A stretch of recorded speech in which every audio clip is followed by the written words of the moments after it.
प्रभु प्राणनाथ दर्शन छत्रसाल महाबली करियो बलि बलि।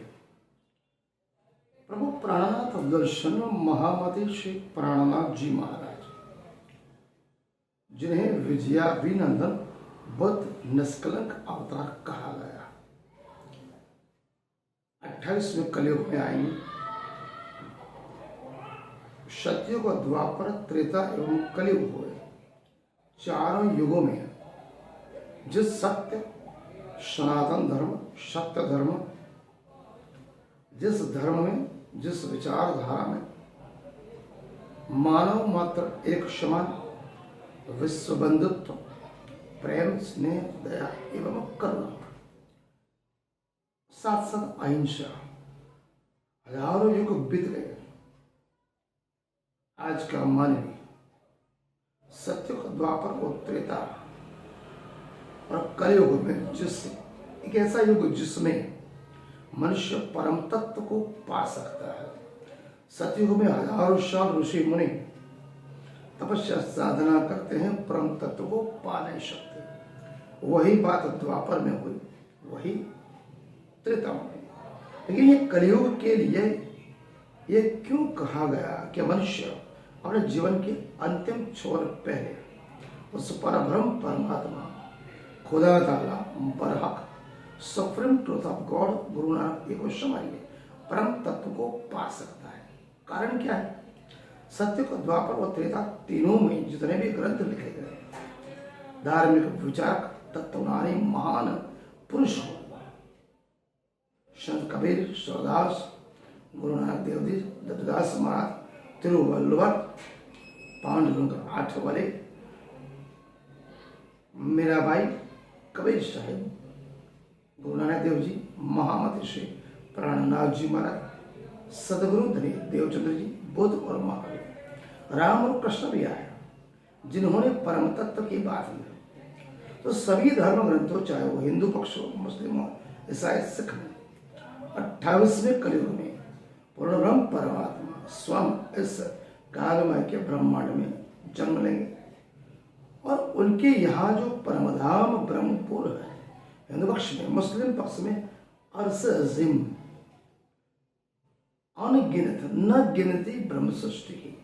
कुरान में कहा है ब्रह्म सृष्टि की गिनती अनगिनत है, 12,000 बोला गया है। तो जो सर्वश्रेष्ठ है तो ब्रह्म सृष्टि परमधाम भी रहते, परब्रह्म परमात्मा अक्षराकृत सच्चिदानंद सत्य चित एवं आनंद खुदा अल्लाह बराक अक्षराकृत परमात्मा, जिन्हें हम श्री कृष्ण परमात्मा कहते हैं, जिन्होंने अपने 12,000 आनंद अंग श्यामा महारानी की 12,000 अंगना है, जो उनका ही अंग है।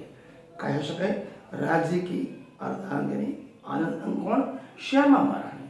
और श्यामा महारानी के 12,000 अंग कौन है? ब्रह्म सृष्टि है, ब्रह्मात्मा है, मोमिन। उनके साथ जो परेश संवाद हुआ, उसके तहत ब्रज और रास में आए। काल माया के ब्रह्मांड देखने की जो इच्छा अधूरी रह गई थी, 28वें कलयुग में मैं आऊंगा।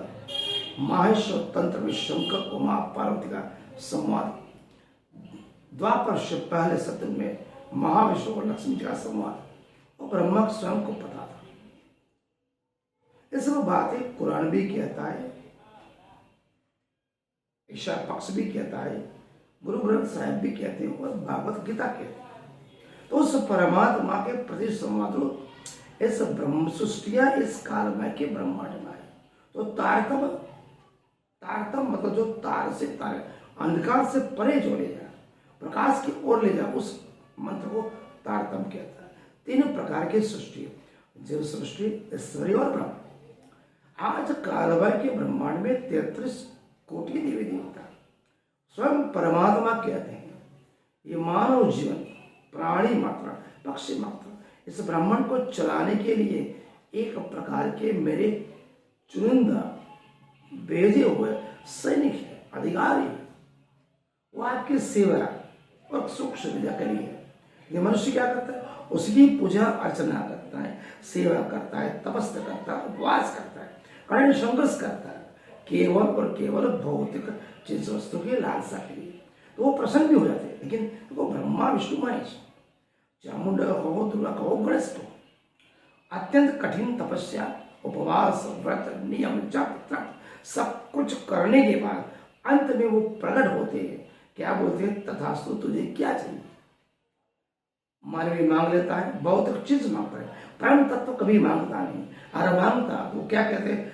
हमारे बस के नहीं, क्योंकि हम भी उसी के ध्यान में बैठे, जैसे कि ब्रह्मा ध्यान में बैठे, महाविष्णु क्षीरसागर में, शिव कैलाश में बैठे, तीनों उस परम तत्व का ध्यान करते हैं।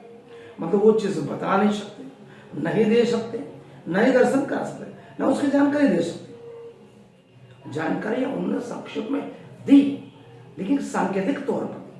तो ये जो मानवी क्या करता है, भौतिक चीज उससे मांगता है, माया जल मांगता है, माया व्रत, वो तुरंत वो दे देता। चमत्कार मतलब एक हाथ दिया, दूसरे हाथ ले लिया। आपने सेवा पूजा की, अर्चना की, उपवास किए, बदले में आपको कुछ चीज मिल गई, तो वहां संबंध पूरा होगा, लेन देन का होगा, सौदाबाजी होगी। जब परब्रह्म परमात्मा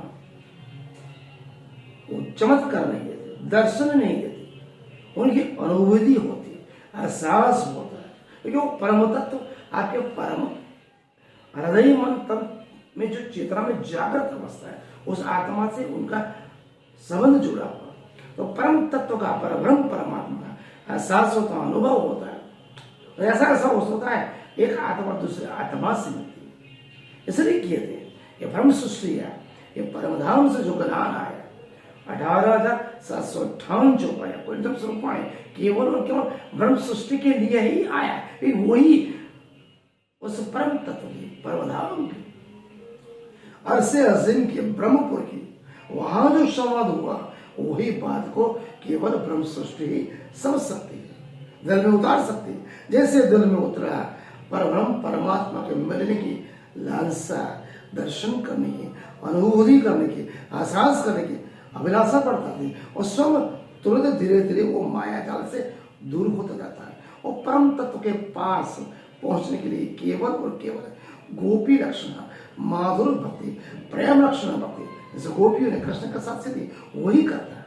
इसीलिए कहते हैं परब्रह्म परमात्मा का एहसास होता है, अनुभूति होती है, चमत्कार नहीं। वो जो अनुभूति एहसास ऐसी होती है, जीवन भर हमारे हृदय मन तन आत्मा में बसी रहती है। सदगुरु धनी देवचंद जी महाराज को परब्रह्म परमात्मा श्री कृष्ण के दर्शन हुए, एहसास अनुभूति, उसके पश्चात 313 सुंदर शास्त्र की जागृति। पिया प्राणनाथ महाराज ठाकुर में पांचों शक्तियां विराजमान होने के बाद आज समग्र ब्रह्मांड में निदान संप्रदाय की लौट चल रही। कहने का तात्पर्य परब्रह्म परमात्मा केवल और केवल अपनी परम सृष्टि के लिए एक ज्ञान देने आए, अपनी आत्माओं को मिलन करने के लिए, परम धाम में वापस ले जाने के लिए, क्योंकि उन्होंने कॉल किया है, मैं स्वयं जागूंगी, दूसरे को जगाऊंगी। इसलिए हमारा कर्तव्य है, अगर हम जाग गए उस परम तत्व की कृपा से, उस परब्रह्म परमात्मा की कृपा से, स्वयं जागे और दूसरे जगाए। और एक बार जब मनुष्य परब्रह्म परमात्मा के एहसास अनुभूति से ऐसे जागृति आती, उसके हृदय मन तन आत्मा पूरा प्रेम, स्नेह, दया, करुणा, अहिंसा और विनम्रता, निश्चलता ऐसी आती, मानो समग्र ब्रह्मांड, जल स्थल नभ आकाश, प्राणी मात्रा, पक्षी मात्रा, मानव मात्रा उसे परब्रह्म परमात्मा की तरह ही लगता है, उसी की तरह बातें करता, उसी की तरह रहता, निरानंद में, आनंद में, उल्लास में। इसीलिए कहते हैं परम तत्व को पाने के लिए अपने आत्मदर्शन की, आत्मनियंत्रण की, आत्म परीक्षण की हर एक माने को जरूरत है। क्योंकि हमें अगर इस मनुष्य जीवन मिला है, परमात्मा के हम उत्कृष्ट अंश हैं, उनके मानस पुत्र है, तो हमारा दायित्व है कि हम उस परम तत्व को पाने के लिए भौतिक काल में के ब्रह्मांड में रहो। जैसे कहते हैं जल में नहाए कोरी नहीं, पानी भी रहो पूरे, मतलब एक पानी जो भरा हुआ समुद्र है, वो कालमय का ब्रह्मांड है, उसमें रहने के बावजूद हम अपनी रहनी करनी पर कतरे उस परम तत्व के अनुरूप नजर नियम सिद्धांत के अनुरूप अगर हम चलाएंगे, तो कहने का तात्पर्य यदि ही बैठे घर जाके परमधाम, यहीं पर हमें परमधाम की अनुभूति ऐसा स्वर में लगाता है, स्वर में जागे औरों को जगाए। हमने जो कॉल किया था परमधाम ने 12,000 ब्रह्म सृष्टि और कॉल निभाने का वक्त आ चुका। अगर आप थोड़ी सी भी जगे हो तो उसको जगाओ। सभी को बीड़ी, गुटखा, सिगरेट, तंबाकू, मटन, मच्छी, दारू व्यसन से दूर करो, शिक्षित करो, आरोग्य निधि से प्राप्त करो, सामाजिक उद्धार और आर्थिक उद्धार करो, सबको साथ सबका विकास। स्व में जाके दूसरे को जगाए। आज का अध्याय में इसलिए कहता हूँ तो देवी देवता केवल चमत्कार और भौतिक सुविधा के परब्रह्म परमात्मा आपको परम तत्व की ओर ले जाएंगे। उस काल में के ब्रह्मांड से ले जाकर 84 लाख योनियों से निकालने का काम केवल और केवल परब्रह्म परमात्मा, जहां पर पहुंचने के बाद वापस इस 84 लोक में आना नहीं है। उसे मुक्ति कहते हैं। मोक्ष जब यहाँ चमत्कार और दर्शन में वो स्वर्ग मिलेगा, नरक मिलेगा। स्वर्ग यहीं पर है, नरक भी यहीं पर, परम धाम भी यहीं पर है। इसलिए अपने आप को इतना उत्कृष्ट उन्नत बनाओ, उस परब्रह्म परमात्मा को इच्छा हो, ये मेरी सृष्टि है, मेरा अंश है, मैं इसे क्या दूं? प्रभु ने हमें समंदर दिया, हम नदी नाले में डुबकी क्यों लगाए? आज का अध्याय थोड़ा कड़वा संक्षिप्त में मनन करें, चिंतन करें, टूटे हो तो बड़ा नहीं, कोई बात प्रणाम।